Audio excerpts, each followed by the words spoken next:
On an unexpected night, an 8-year-old girl, with simple questions, silenced a city hall and led Donald Trump to share a profound and personal story of faith, loss, and redemption.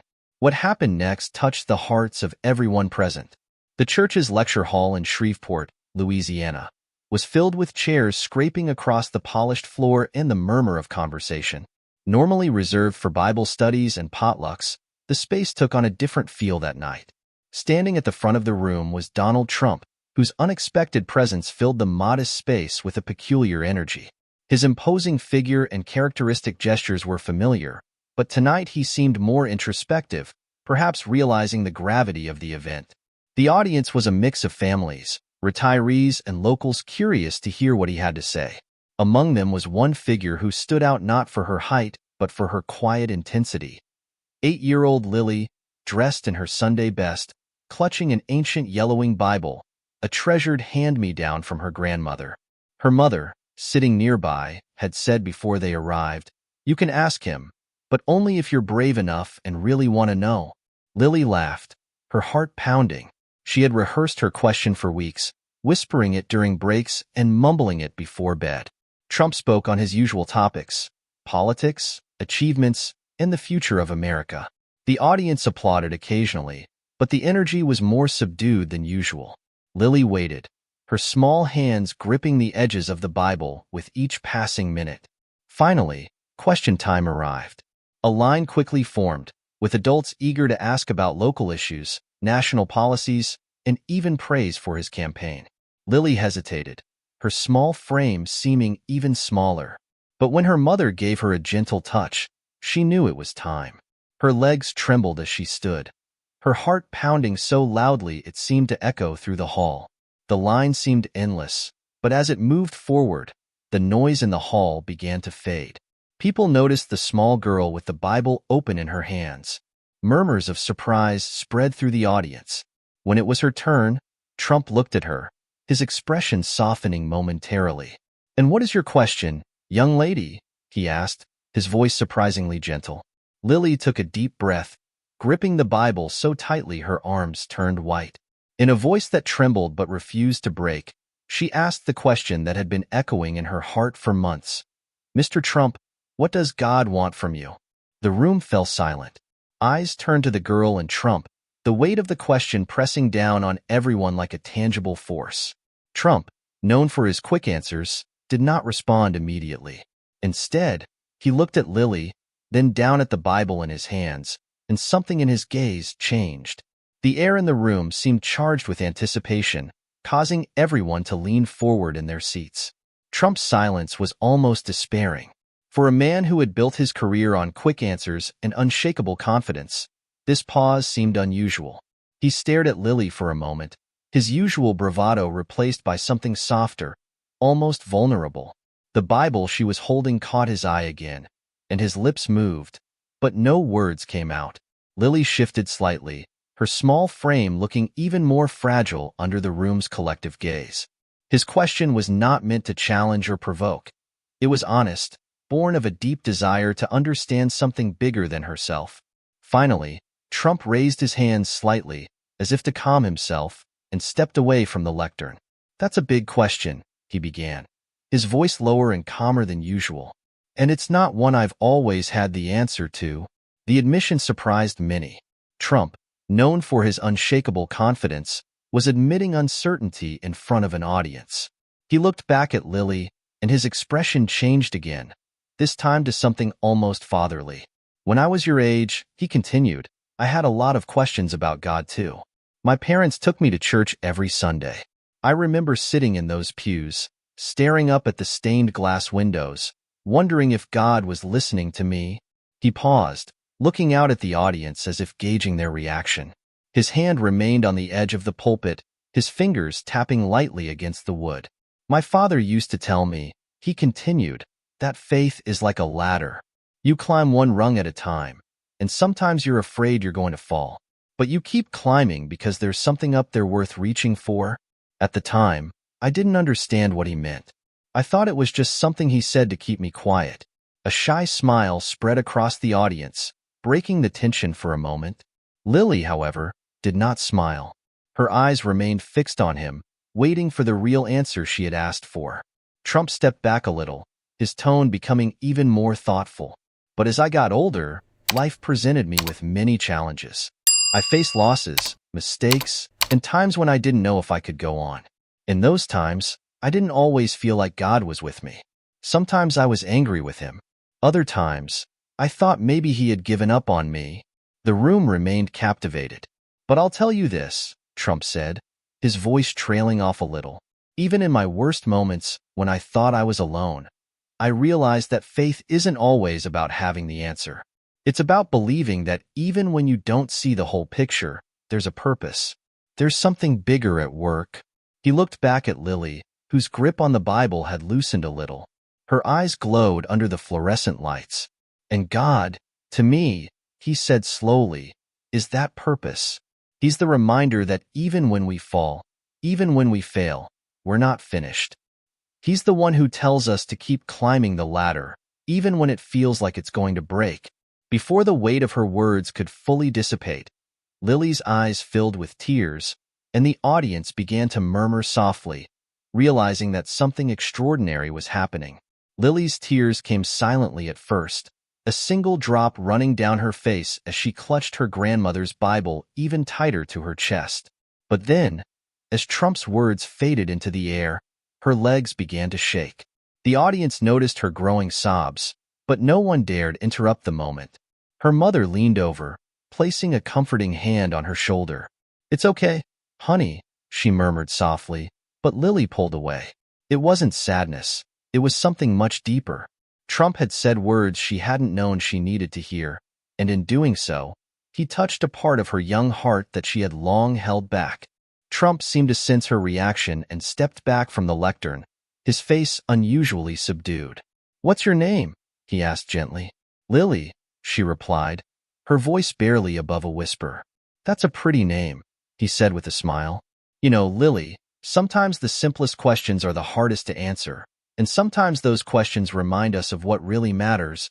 Lily cried, her tear-filled eyes never leaving his. "My grandmother used to say that too," she said softly. "She used to say that God is always listening, even when you don't hear him." Trump's expression softened with a mixture of wonder and understanding. He took a deep breath, turning his attention back to the audience. "You know, this little girl just asked a question that most adults are afraid to ask. What does God mean to us?" It's not an easy question, because it makes us look inward. It makes us face our fears, our doubts, and our mistakes.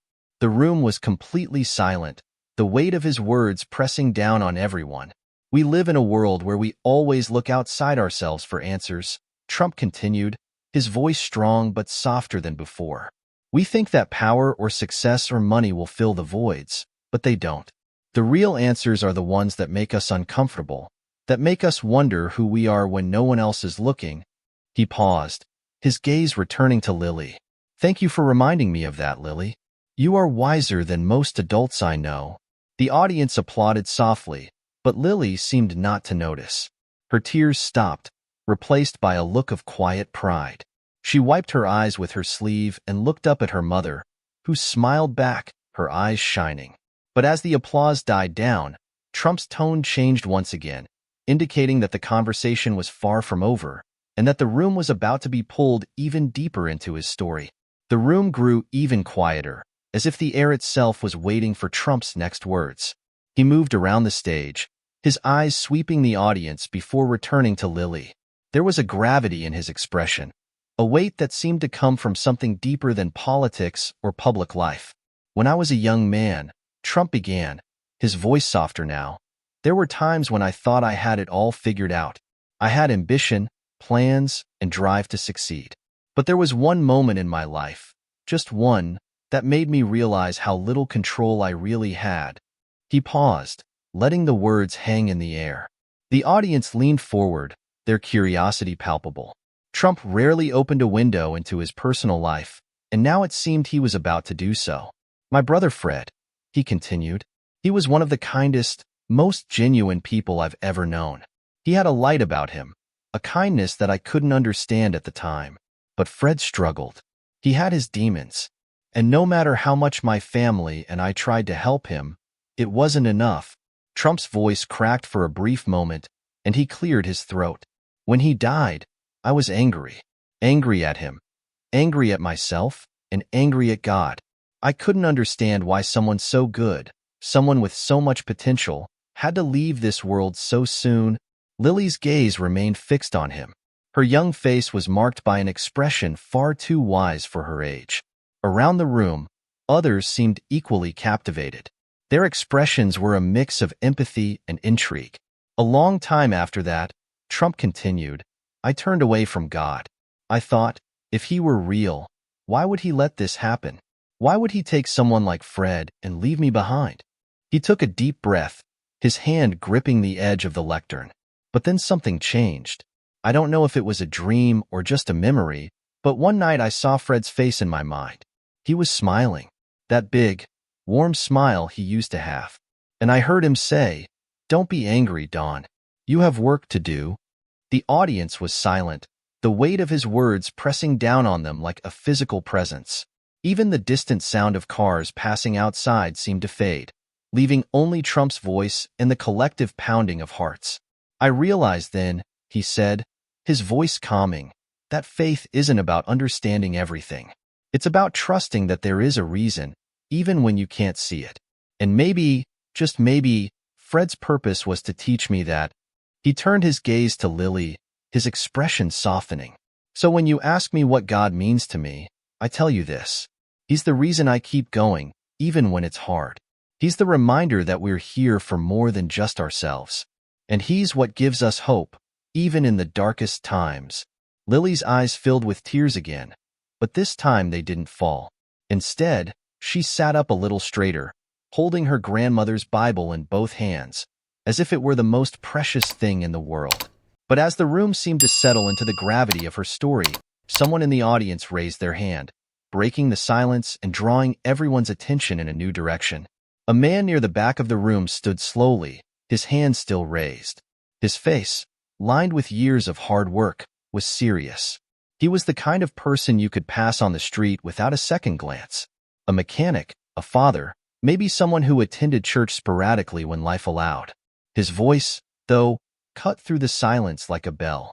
Mr. Trump, he said, his words measured and deliberate, I've spent years trying to figure out my own faith. Hearing you talk about it like this, about anger and doubt and hope, makes me wonder if we've all been too quick to admit that we're struggling. Do you think that's part of the problem? The question seemed to catch Trump off guard, but he didn't hesitate for long. He stepped down a little from the stage, his gaze meeting the man's. You know, he began, I think a lot of us are afraid to admit that we're not as strong as we want people to think we are. Faith isn't easy, it's complicated, and sometimes it feels like you're just shouting into the void. But the truth is, that's what makes it so powerful. It's not about being perfect, it's about trying, even if you don't have all the answers. The man nodded, his expression softening as he sat back down. A murmur of agreement went around the room, but it was Lily's voice that came next.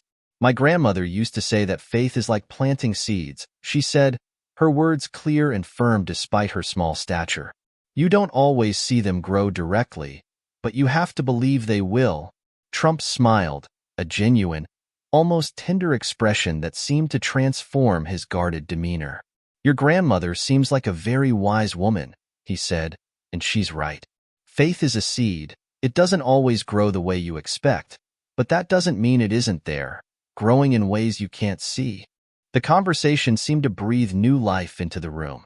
People began to share glances and even whisper softly to those sitting next to them. What had begun as a structured event turned into something much more personal, a shared reflection on life's challenges, doubts, and moments of grace. An older woman, her blue-tinged hair pulled back in a sleek bun, raised her hand. I lost my husband last year, she said, her voice shaking. I've been angry at God ever since. I feel like I've lost all my faith. Do you think it's too late to find it again? Trump stepped closer to the edge of the stage, his voice soft but firm. It's never too late, he said. Faith is not something you lose forever. It's something that waits for you, and sometimes it's in the quietest moments, when you least expect it, that it comes back to you. The woman wept, tears glistening in her eyes. Around the room, others seemed equally moved, some dabbing at their eyes with tissues, others simply sitting in reflective silence. But as Trump's words settled into the hearts of those in the room, it was clear that the evening was not just about questions and answers. It was about connection, and what came next would only deepen that connection. The room felt electric now, not with noise, but with a palpable energy of shared vulnerability. People who had come expecting a routine political conversation were instead part of something deeply personal. It was as if Lily's simple question had opened a door that no one had known how to approach before. And now, no one wanted to go back. Trump looked around the room, his gaze moving from person to person. "You know," he said, "there's something I've learned over the years. Faith doesn't always show up in the big moments. It's in the little ones. In the moments when someone reaches out, or listens when you're sick, or asks a question as courageous as Lily's." He gestured to Lily. "This little girl reminded me tonight that faith isn't just something we talk about. It's something we live. And when we live it, it spreads." At that, Lily smiled slightly. Her arms were still shaking a little. Her mother pulled her close, whispering something in her ear that made the girl smile a little wider.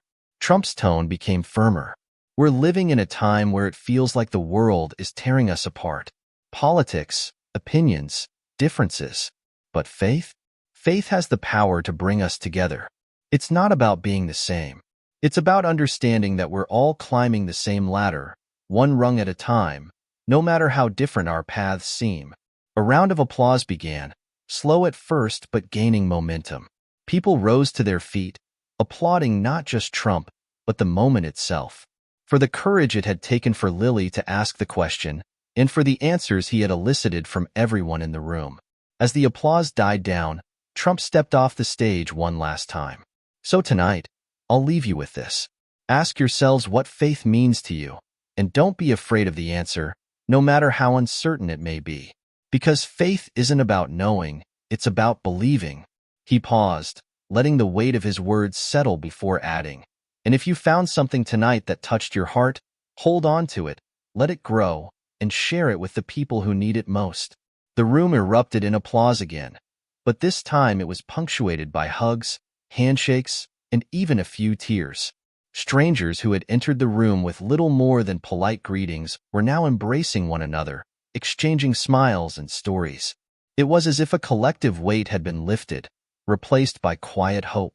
Lily, now seated with her mother, watched Trump descend from the stage. He walked over to her, crouching down to be at eye level. "Thank you, Lily," he said, his voice low but sincere. "You have more courage than most people your age." "Don't ever lose that," she cried, her small hand reaching out to touch his. "Thank you, Mr. Trump," she said, her voice firm now. For responding, Trump stood, giving her a warm smile before turning back to address the audience. When he left, the room remained alive with conversation. People had clearly changed at what had just happened. Lily looked at her mother, her voice low but determined. "You would be proud, wouldn't you?" Her mother smiled, tears in her eyes. "You would be more than proud, dear. You would have been surprised." As the room slowly emptied, the message that remained clear was that sometimes the bravest questions give us the most unexpected answers. And in those answers, we find pieces of ourselves we didn't know we were missing. If this story touched your heart, take a moment to reflect on your own faith and share it with someone who might need it today. And don't forget to subscribe to our channel for more stories that inspire, challenge, and unite us.